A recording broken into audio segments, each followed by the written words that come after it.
আজকের বিষয় শক্তির নিত্যতা বা সংরক্ষণ সূত্র। আমরা আগে জানি যে শক্তি একটা রূপ থেকে অন্য একটা রূপে রূপান্তরিত হতে পারে, যেমন তাপ শক্তি থেকে অন্য শক্তি, যান্ত্রিক শক্তি, যান্ত্রিক শক্তি থেকে তাপ শক্তি বা শব্দ শক্তি, তড়িৎ শক্তি, এদের মধ্যে রূপান্তর সম্ভব, কিন্তু শক্তির সৃষ্টি বা ধ্বংস করা যায় না। তো শক্তি সংরক্ষণ সূত্র বা নিত্যতা সূত্রের স্টেটমেন্ট হচ্ছে শক্তিকে সৃষ্টি করা যায় না বা শক্তিকে ধ্বংস করা যায় না, অর্থাৎ এটা সৃষ্টি বা ধ্বংসর কোনোটাই হবে না। এটা মহাবিশ্বের যে মোট শক্তি আছে সেটা আমরা সংরক্ষিত বা ধ্রুবক হিসাবে ধরতে পারি। যেমন শক্তির নিত্যতা সূত্রের সংশোধিত রূপ আইনস্টাইনের আপেক্ষিকতাবাদ তত্ত্ব থেকে মহাবিশ্বের ভর ও শক্তির যোগফল ধ্রুবক। পরবর্তী ক্ষেত্রে আমরা প্রমাণ করব যে ভর আর শক্তি পরস্পরে তুল্য। কিছু পরিমাণ শক্তি থাকলে তার রেসপেক্টে কিছু পরিমাণ ভর আমরা বলতে পারি, বা কিছু পরিমাণ ভরের সমতুল্য আমরা শক্তি নির্ণয় করতে পারি। তাহলে শক্তির নিত্যতা সূত্র হচ্ছে শক্তিকে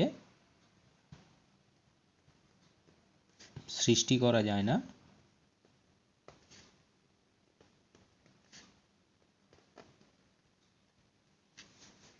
বা শক্তিকে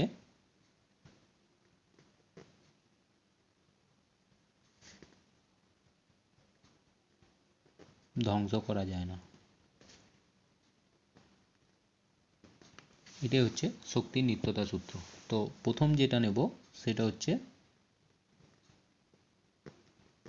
যান্ত্রিক শক্তির সংরক্ষণ নীতি।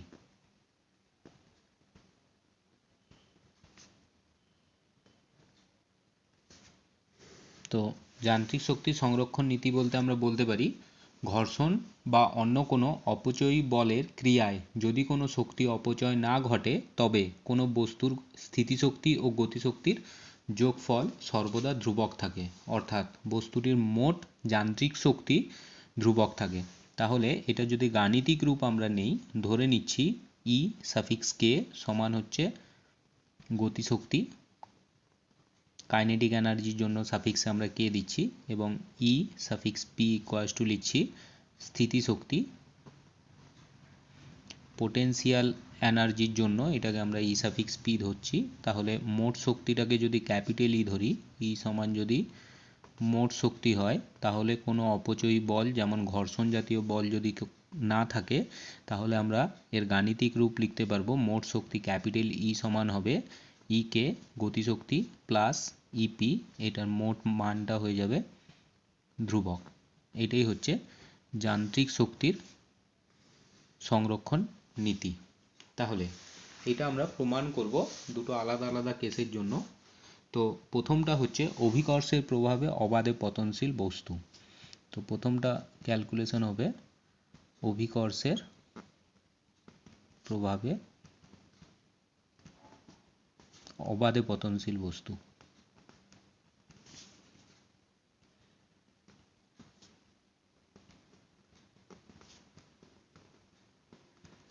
সোজা ক্যালকুলেশন, এটা আমরা ক্লাস 9-এও করে এসেছি। এটা ক্যালকুলেশন করবার জন্য ধরে নিচ্ছি এটা পৃথিবী পৃষ্ঠ, কোনো একটা সময় বস্তুটা এ বিন্দুতে আছে, এ থেকে ওটা নিচে পড়বে। ধরে নিচ্ছি এ বিন্দু ভূমি থেকে উচ্চতা হচ্ছে এইচ। এইবার বস্তুর ভরটা ধরে নিচ্ছি এম, কোনো একটা সময় এটা বিতে আসবে। যখন বিতে আসবে ধরে নিচ্ছি এ থেকে বি এর দূরত্ব হচ্ছে এক্স, অর্থাৎ ভূমি থেকে এটার উচ্চতা হচ্ছে এইচ মাইনাস এক্স, এবং আর একটা বিন্দু নেব যেটা হচ্ছে সি। তাহলে আমরা তিনটা বিন্দুতে ক্যালকুলেশন করতে চাইছি, একটা হচ্ছে এ, একটা বি, একটা সি। তাহলে যদি আমরা এ বিন্দুতে মোট শক্তি সমান বি বিন্দুতে মোট শক্তি এবং সি বিন্দুতে মোট শক্তির মানটা সমান দেখাতে পারি, তাহলে আমরা বলতে পারবো যে যান্ত্রিক শক্তিটা সংরক্ষিত।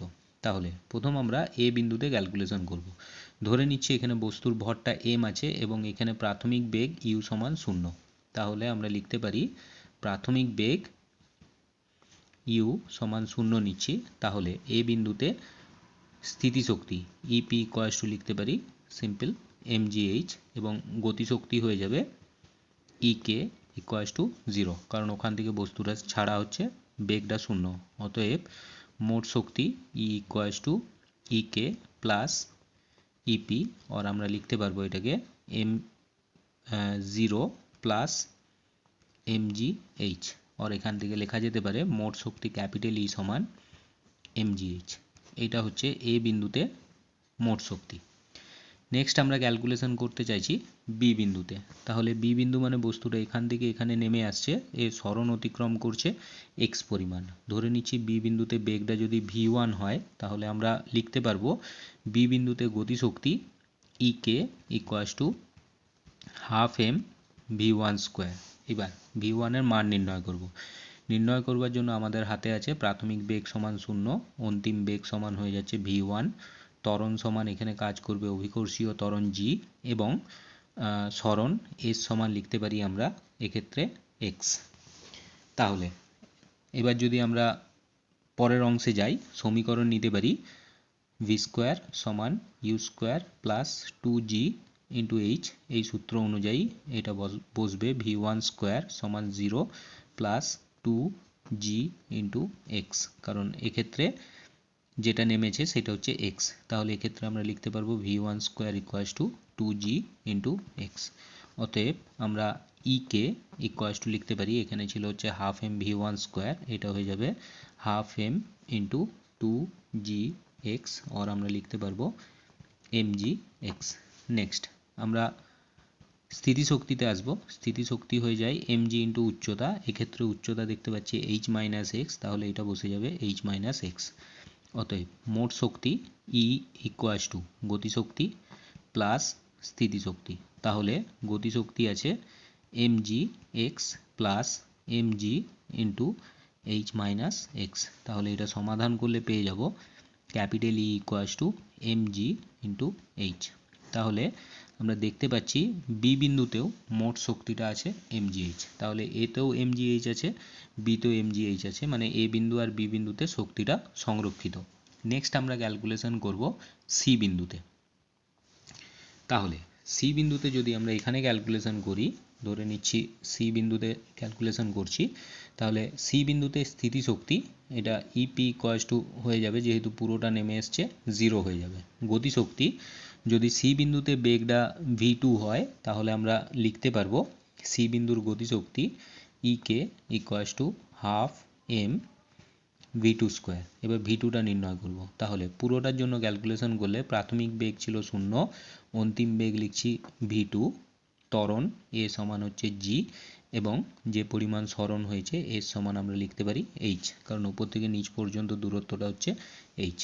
সমীকরণ নিতে পারি v স্কোয়ার সমান u square plus 2g into h, और v স্কোয়ারটা হয়ে যাবে v2 স্কোয়ার, ইউটা শূন্য আছে লিখছি না আর, 2g ইন্টু h। অতএব গতিশক্তি E K equals to half M into 2gh। তাহলে ক্যান্সেল করলে পেয়ে যাব ইকে ইকুয়ালস টু mgh। অতএব সি বিন্দুতে মোট শক্তি ক্যাপিটাল ই সমান ইকে প্লাস ইপি, और এখান থেকে লিখতে পারি ক্যাপিটাল ই সমান ইকে মানে mgh, ইপি সমান 0 আছে, তাহলে এখান থেকে মোট শক্তি আমরা লিখতে পারি ই ইকুয়ালস টু mgh। তাহলে দেখা যাচ্ছে এ বিন্দুতে মোট শক্তি সমান mgh, বিতেও মোট শক্তি সমান mgh, এবং সিতেও মোট শক্তি সমান mgh। অর্থাৎ অভিকর্ষের প্রভাবে অবাধে পতনশীল বস্তুর ক্ষেত্রে মোট শক্তিটা সংরক্ষিত এবং মোট শক্তির মান হচ্ছে mgh। নেক্সট আমরা ক্যালকুলেশন করব মসৃণ নততল বরাবর অভিকর্ষের প্রভাবে পতনশীল বস্তু। ডায়াগ্রাম এরকম নিতে পারি, ধরে নিচ্ছি একটি নততল আছে যেটা ভূমি থেকে h উচ্চতা পর্যন্ত বিস্তৃত, যার জন্য এখানে একটি কোণ তৈরি হয়েছে থিটা। আমরা নাম দিয়ে দিচ্ছি এটা আছে সি, এটা ক্যাপিটাল ডি। কোনো একটা সময় ধরে নিচ্ছি বস্তুটা এ বিন্দুতে আছে, এই বিন্দুটা আমরা ধরে নিচ্ছি এ। তাহলে এ বিন্দুর উচ্চতা হচ্ছে এখানে h, অর্থাৎ এডি ইকুয়ালস টু h। তার পরবর্তীক্ষণে কিছু সময় পর ধরে নিচ্ছি এটা আসছে বিতে, তারপরে এটা আসছে সিতে। তাহলে এই তিনটা অবস্থানের জন্য আমরা এক্ষেত্রে ক্যালকুলেশন করতে চাইছি। তাহলে প্রথম যদি আমরা এ বিন্দুর জন্য ক্যালকুলেশন করি, তাহলে এ বিন্দুতে বস্তুটা স্থির আছে, স্থির থাকার জন্য প্রাথমিক বেগ ইউ ইকুয়ালস টু 0।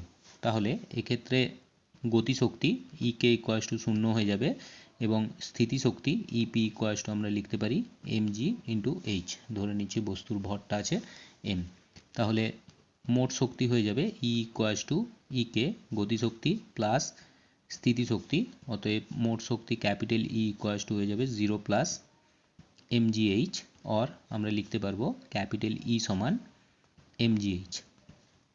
তাহলে এটার শীর্ষবিন্দুতে মোট শক্তির মানটা হচ্ছে mgh। নেক্সট আমরা আসব বি বিন্দুতে। এবার বি বিন্দুতে ক্যালকুলেশন করবার জন্য ছবিটা আমরা এইরকম নিতে পারি, ধরে নিচ্ছি বিতে এইভাবে নেমেছে, এখান থেকে আমরা এটাকে জুড়ে দিতে পারি। তাহলে ধরে নিচ্ছি এটা নেমেছে হচ্ছে এক্স পরিমাণ, এইটা থিটা হওয়ার জন্য এখানে এটাও থিটা আছে, এটা থিটা হলে এইখান থেকে এই অংশটার মান হবে এক্স সাইন অফ থিটা, অর্থাৎ বাকি এই নিচ থেকে অংশটার মান হবে H minus X sine of theta. এইবার এক্ষেত্রে বস্তুটার ত্বরণটা একদম নিচে জি বরাবর কাজ করবে, আমরা জিটাকে উপাংশে ভাঙতে পারি, এই অ্যাঙ্গেলটা থিটা হওয়ার জন্য এটাও থিটা হবে, তাহলে এই বরাবর আসবে জি কস অফ থিটা, এই বরাবর আসবে জি সাইন অফ থিটা। তাহলে এটা ক্যালকুলেশন করবার জন্য যেটা করতে পারি, যেহেতু এক্স পরিমাণ নেমেছে, তাহলে এক্স পরিমাণ নামলে এখানে আমরা এর স্থিতিশক্তি আর গতিশক্তি দুটোই নির্ণয় করব। ধরে নিচ্ছি এ বিন্দুতে এর প্রাথমিক বেগ ছিল 0, বিতে এর অন্তিম বেগ হয়ে গেছে v1। এবার ক্যালকুলেশন করবার জন্য যেহেতু বিতে বেগটা v1 হয়েছে, অর্থাৎ এক্ষেত্রে গতিশক্তি ইকে ইকুয়াস টু লিখতে পারি আমরা হাফ এম v1 স্কোয়ার। আমাদের লক্ষ্যটা হচ্ছে এই v1টা নির্ণয় করা। তাহলে v1টা আমরা নির্ণয় করবার জন্য এর প্রাথমিক বেগ আছে 0, অন্তিম বেগ v সমান আমরা লিখতে পারি v1, এর ত্বরণ a ইকুয়াস টু, যেহেতু অনুভূমিক তল বরাবর জি সাইন থিটা আছে, a ইকুয়াস টু আমরা নিতে পারি জি সাইন অফ থিটা, এবং এক্ষেত্রে সরণ এস ইকুয়াস টু আছে এক্স। সমীকরণ নেব ভি স্কোয়ার সমান U square plus 2g into X, G বলতে জি না লিখে এটাকে এ লিখছি, এ ইন্টু এক্স, অর এখান থেকে পেয়ে যাব v1 স্কোয়ার, ইউটা 0 আছে, 2 into G sine theta into X. তাহলে এক্ষেত্রে আমরা গতিশক্তি ইকে ইকুয়াস টু পেয়ে যাব half M into 2gx sine theta, or লিখতে পারবো ই সাফিক্স কে গতিশক্তি equals to mg x sine of theta. Next আমরা স্থিতিশক্তি বি বিন্দুতে নির্ণয় করব, অতএব এক্ষেত্রে স্থিতিশক্তি ইপি ইকুয়াস টু লিখতে পারি আমরা mg ইন্টু উচ্চতা h minus X sine of theta. অতএব মোট শক্তি হয়ে যাবে E equals to E K plus E P. তাহলে ইকে এসছে mg x sine theta plus mg into h minus X sine theta, और कैपिटल ई समान mgx sine theta plus mgh minus mgx sine of theta. তাহলে এটার সাথে এটা cancel হয়ে যাবে, অতএব মোট শক্তি ক্যাপিটাল ই ইকুয়াস টু হয়ে যাবে mgh। তাহলে দেখতে পাচ্ছি এ বিন্দুতে অর্থাৎ শীর্ষবিন্দুতে যে পরিমাণ শক্তি ছিল, বি বিন্দুতে এসেও শক্তির মানটা একই আছে, সেটাও mgh, অর্থাৎ বলতে পারি এ এবং বি বিন্দুর জন্য মোট শক্তিটা সংরক্ষিত। নেক্সট ক্যালকুলেশন করব আমরা সি বিন্দুর জন্য। তাহলে সি বিন্দু মানে একদম নিচে নেমে এসছে, অর্থাৎ এক্ষেত্রে উচ্চতা 0 হয়ে গেছে, অর্থাৎ স্থিতিশক্তি ইকুয়াস টু 0, উচ্চতাটা 0 হয়ে যাওয়ার জন্য। নেক্সট সিতে যদি বেগটা v2 হয়, তাহলে এর গতিশক্তি হবে E K equals to half M into v2 square. আমরা v2টা নির্ণয় করব, একই রকমভাবে ক্যালকুলেশন করতে পারি। ধরে নিচ্ছি এক্ষেত্রে প্রাথমিক বেগ u সমান 0, অন্তিম বেগ v সমান v2, এক্ষেত্রে ত্বরণ a সমান লিখতে পারি g সাইন অফ থিটা, এবং সরণ s সমান আমরা লিখছি ac সমান, ধরে নিচ্ছি এটার মান হচ্ছে x1, অর্থাৎ এখান থেকে এই পুরো দূরত্বটা আছে আমার x1, ধরে নিচ্ছি নততলটা x1 পর্যন্ত বিস্তৃত। তাহলে সমীকরণ নেব ভি স্কোয়ার সমান U square plus 2 into A into S, মান বসাবো V two square equals to হয়ে যাবে 0 plus 2 into A G sine of theta into X, or এখান থেকে লিখতে পারি ভি টু স্কোয়ার সমান 2 ইন্টু জি, এবার এখানে পাচ্ছি এক্স, এটা এক্স ওয়ান হবে, x one sine theta, x one বলতে এটা অতিভুজ ইন্টু সাইন থিটা, অর্থাৎ এটা চলে আসবে লম্ব, মানে এইটা লিখতে পারি এইচ, যেহেতু সাইন থিটা ইকুয়াস টু হচ্ছে লম্ব বাই অতিভুজ এক্স ওয়ান, তাহলে এইচ ইকুয়াস টু হয়ে যাবে এক্স ওয়ান সাইন থিটা, তাহলে V two square equals to আসছে 2gh, অতএব গতিশক্তি ই কে ইকুয়াস টু লিখতে পারবো half M into 2gh equals to mgh, অতএব মোট শক্তি E equals to E K plus E P, যেহেতু স্থিতি শক্তিটা শূন্য আছে তাহলে ই ইকুয়াস টু লিখতে পারি গতিশক্তি mgh। তাহলে এখান থেকে আমরা দেখতে পাচ্ছি এ বিন্দুতে শক্তি সমান বি বিন্দুতে শক্তি সমান সি বিন্দুতে শক্তি, অর্থাৎ আমরা বলতে পারবো মসৃণ নততল বরাবর কোনো অবাধে পতনশীল বস্তুর ক্ষেত্রেও অভিকর্ষের প্রভাবে মোট শক্তিটা সংরক্ষিত থাকে এবং মোট শক্তির মান হয় যদি উচ্চতা এইচ হয় mgh। নেক্সট আমরা আলোচনা করব একটি হাইড্রোজেন গ্যাসপূর্ণ বেলুন যদি ওপরে উঠতে থাকে দেখাতে হবে তার মোট যান্ত্রিক শক্তিটা ধ্রুবক থাকে। তো ধরে নিচ্ছি হাইড্রোজেনটা যেহেতু বায়ুমণ্ডলের যে কোনো গ্যাসের তুলনায় হালকা গ্যাস, তাই এটার কী হবে উপরে থাকার সম্ভাবনাটাই বেশি, তাহলে বায়ুমণ্ডল সমেত পৃথিবীকে একটি সংস্থা হিসাবে আমরা ধরে নিচ্ছি। এখন ভূপৃষ্ঠকে যদি নির্দেশ তল হিসাবে ধরি তাহলে হাইড্রোজেন গ্যাস বেলুনটি যখন ভূপৃষ্ঠে স্থির অবস্থায় থাকে তখন তার স্থিতিশক্তিও শূন্য হবে, গতিশক্তিও শূন্য হবে, অর্থাৎ আমরা যদি এটা পৃথিবীর উপরিতল ধরে নেই, এবার এখানে যদি একটি হাইড্রোজেন গ্যাসপূর্ণ বেলুন থাকে আর এটা যদি পৃথিবী পৃষ্ঠে থাকে সেক্ষেত্রে এর স্থিতিশক্তি অর্থাৎ একদম ভূমিতে আছে, অর্থাৎ এটা যদি এ বিন্দু নেই এর স্থিতিশক্তি ইপি ইকুয়াস টু 0, যেহেতু ভূপৃষ্ঠে স্থির অবস্থায় আছে অর্থাৎ গতিশক্তি ই কে ইকুয়াস টুও 0 হবে, অর্থাৎ ভূপৃষ্ঠে মোট শক্তি ই ইকুয়াস টু আমরা লিখতে পারি E K plus E P equals to 0 plus 0, অর্থাৎ মোট শক্তি ইকুয়াস টু 0। এবার বেলুনটিকে যদি ছেড়ে দেওয়া হয়, গ্যাস ভর্তি বেলুনের ওজন যা বেলুনটির উপর বায়ুর ঊর্ধ্বঘাত তার থেকে বেশি হওয়ার ফলে বেলুনটি ধীরে ধীরে উপরে উঠতে থাকবে। এবার ধরে নিচ্ছি কোনো একটা সময় বেলুনটিকে ছেড়ে দেওয়ার পর বেলুনটার অবস্থান পৃথিবী পৃষ্ঠ থেকে কিছুটা উপরে, ধরে নিচ্ছি এখান থেকে এর উচ্চতা আছে, উচ্চতাটা আমরা এইচ নিতে পারি।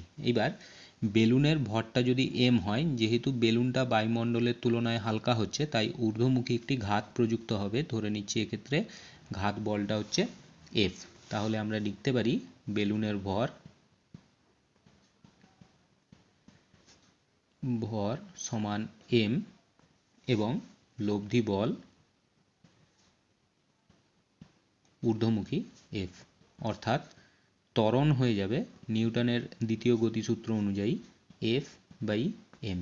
তাহলে এক্ষেত্রে প্রাথমিক বেগ সমান 0 ছিল, ধরে নিচ্ছি এটা এ বিন্দু এটা বি বিন্দু, অন্তিম বেগটা ধরে নিচ্ছি বি বিন্দুতে গিয়ে ভি হয়ে গেছে, তাহলে আমরা নিতে পারি প্রাথমিক বেগ ইউ ইকুয়াস টু 0, অন্তিম বেগ ভি ইকুয়াস টু ভি, ত্বরণ A equals to F by M এবং সরণ এস ইকুয়াস টু আমরা এইচ নিচ্ছি, তাহলে সমীকরণ নিতে পারি ভি স্কোয়ার সমান U square minus 2 into G into A into সরণ এস প্লাস নিচ্ছি, और এক্ষেত্রে অন্তিমটা ভি স্কোয়ার আছে অর্থাৎ V square equals to 0 plus 2 into F by M into H, और পেয়ে যাব ভি স্কোয়ার সমান 2 into F H by M. তাহলে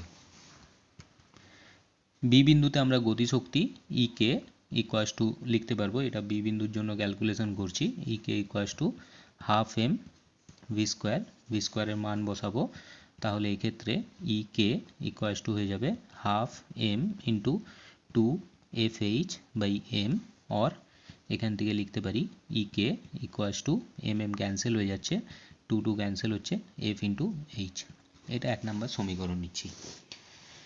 নেক্সট আমরা স্থিতিশক্তির ব্যাপারটা দেখব। এইবার এক্ষেত্রে বহিস্থ কোনো বল বা এজেন্ট কাজ করেনি। তো একটি ঢিল যখন অভিকর্ষ বলের প্রভাবে আপনা থেকে নিচের দিকে পড়ে তখন কৃতকার্য ঋণাত্মক হয়, কারণ সেক্ষেত্রে বলের অধীনে কার্য হয়।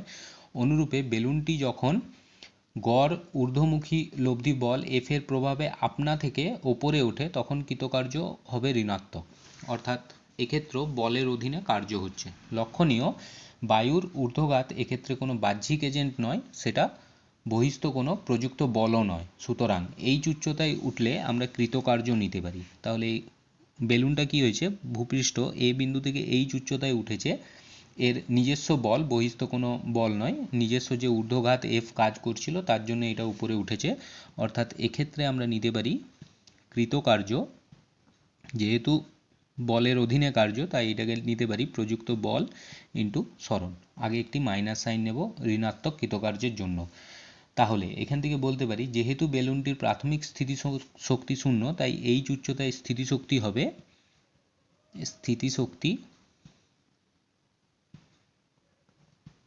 কৃতকার্যের সাথে সমান হবে, অর্থাৎ এটাকে নিতে পারি আমরা মাইনাস এফ ইন্টু এইচ, অর্থাৎ আমরা সমীকরণ নিচ্ছি E P equals to minus F H. তাহলে মোট শক্তি ক্যাপিটাল ই সমান আমরা লিখতে পারি ইকে প্লাস ইপি, গতিশক্তি প্লাস স্থিতিশক্তি, তাহলে ক্যাপিটাল ই সমান F H minus F H, অর্থাৎ আমরা লিখতে পারবো ক্যাপিটাল ই ইকুয়ালস টু 0।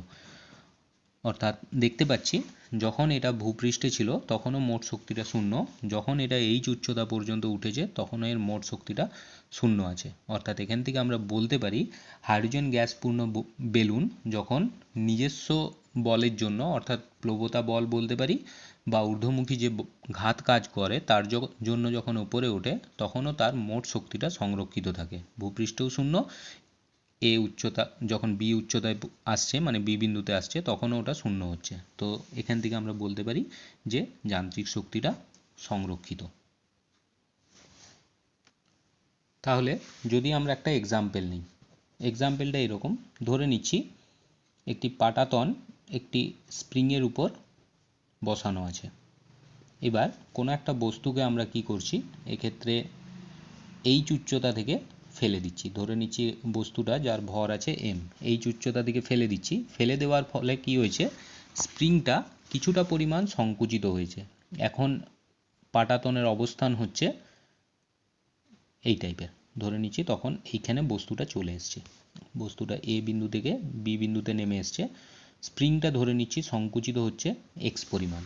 তো কোশ্চেন হচ্ছে এই এক্স এর মানটা কতটা হবে। তাহলে শক্তি সংরক্ষণ থেকে আমরা বলতে পারি বস্তুটা এ থেকে বি পর্যন্ত নামছে, অর্থাৎ এর অতিক্রান্ত মোট উচ্চতা হচ্ছে এইচ প্লাস এক্স। তাহলে এইচ প্লাস এক্স উচ্চতার জন্য এর স্থিতিশক্তি হবে ইপি ইকুয়ালস টু লেখা যেতে পারে, যেহেতু অভিকর্ষের অধীনে পড়ছে, MG into H plus x. এবার যে পরিমাণ শক্তি স্থিতিশক্তি দিচ্ছে তার জন্য কি হবে, স্প্রিংটা সে পরিমাণ শক্তি গ্রহণ করবে, অর্থাৎ স্প্রিং দ্বারা গৃহীত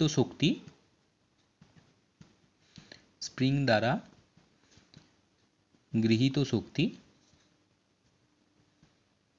সমান হয়ে যাবে, যদি এটাকে ক্যাপিটাল ই দিয়ে দেখাই, ই equals to half into k into x square. এটা আমরা আগেই ক্যালকুলেশন করেছি, এখানে কেটা হচ্ছে স্প্রিংয়ের বল ধ্রুবক। তাহলে শক্তি সংরক্ষণ অনুযায়ী লিখতে পারি আমরা ক্যাপিটাল ই সমান ইপি, और লেখা যেতে পারে হাফ কে এক্স স্কোয়ার সমান M G into H plus x.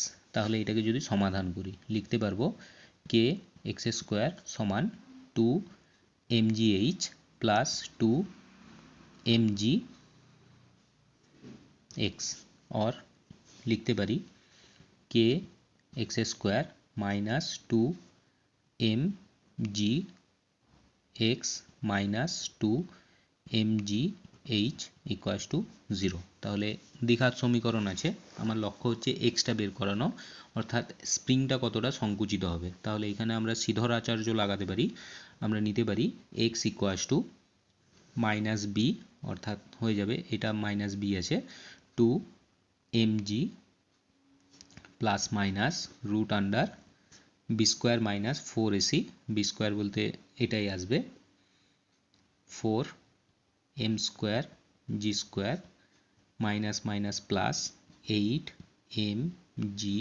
H K by 2a, এটা চলে আসবে এক্সের রাশিমালা।